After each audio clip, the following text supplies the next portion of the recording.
Carissimi amici ed amanti della lingua italiana, vítam vás v ďalšej nedeľnej talianskej minútke, kde sa zameriavam na jeden problém, ktorý v podstate riešia napríklad aj moji študenti a ktorý možno, že riešite aj vy.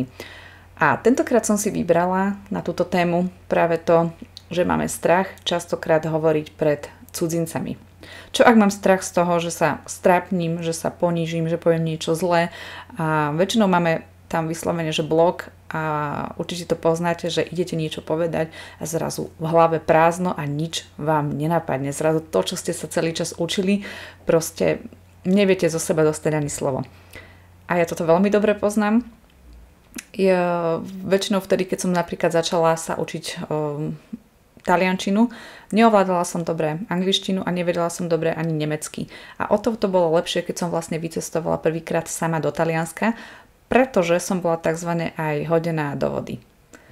Na jednej strane to bolo fajn, na druhej strane som zažila veľmi veľa kiksov, kedy som sa ponížila, vyslovene, že som si napríklad vypýtala niečo inakšie, než som mala, a niekedy sa mi stalo, že som použila úplne nechtiac vulgarizmus, tedy keď som proste chcela použiť niečo úplne inakšie, takže jednoducho ono to patrí k tomu. A môžete mať vlastne viaceré bloky aj z toho, že keď idete aj s niekým, koho poznáte, a kto možno, že má tú taliančinu o trošku lepšie, na lepšom leveli, ako v podstate máte vy. A niekedy sa to samozrejme, že stáva, že učím dvoch ľudí a učím ich to isté a jeden proste to má tú taliančinu na inom leveli než ten druhý. A niekedy sa naozaj stane to, že títo ľudia, keď napríklad potom idú spolu do Talianska, tak ten jeden sa bojí niečo povedať pred tým druhým, lebo sa bojí, že v jeho očiach nebude dostatočne dobrý. A že častokrát jednoducho ide o náš vlastný mindset. Určite by som vám chcela dať tipy, ako sa to mne vlastne podarilo prekonať. Každopádne záleží od toho teda, že či idete sami alebo či s niekým idete. Ja keď v podstate som prvýkrát išla do Talianska, tak som išla s dievčaťom, ktoré výrazne, ale naozaj výrazne lepšie hovorilo taliansky ako ja, a mňa to vyslovene, že brzdilo a blokovalo. Bála som sa toho, že aby som sa pred tou babou nejako neponížila, alebo jednoducho bála som sa toho, čo si o mne myslí. Zase, ale na druhú stranu, keď som mala príležitosť hovoriť, tak som už bola aj taká utiahnutá, lebo furt som si hovorila, že však ona to vybaví, ona to povie za mňa a povie to lepšie ako ja.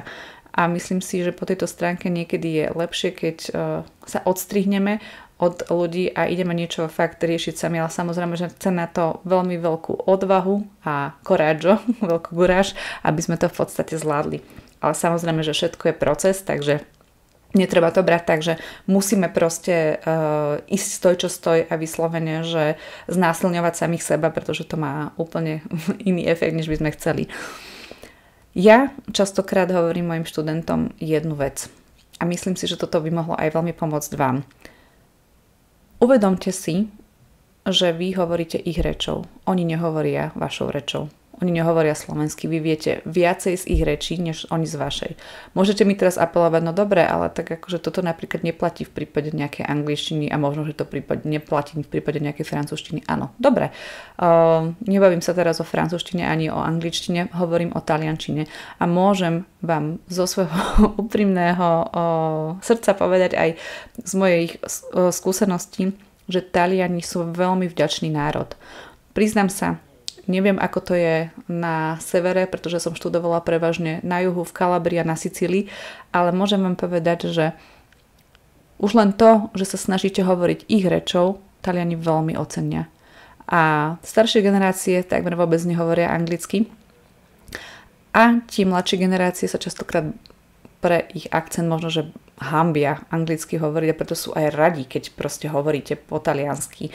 A naozaj ako to, že v podstate vy hovoríte ich rečou, vám otvorí brány, pretože ja sama som to zažila, že keď som hovorila taliansky a dovolila som si v podstate prehlbiť tú taliančinu a hovorila som s tými miestnymi, tak zažila som také veci a zažila som proste, mám také zážitky, čo bežný turista ani nezažije.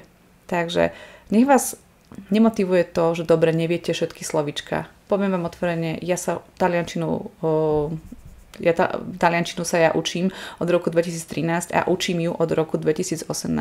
A vždy sa nájde nejaké slovičko, ktoré neviem, pretože ja nie som stroj, aby som všetko ovládala a o to ani nejde v cudzom jazyku. Ide v prvom rade o tom, aby v podstate sme sa dohovorili rukami, zubami, všetkými možnými gestami, aké proste existujú, ale aby sme sa proste dohovorili.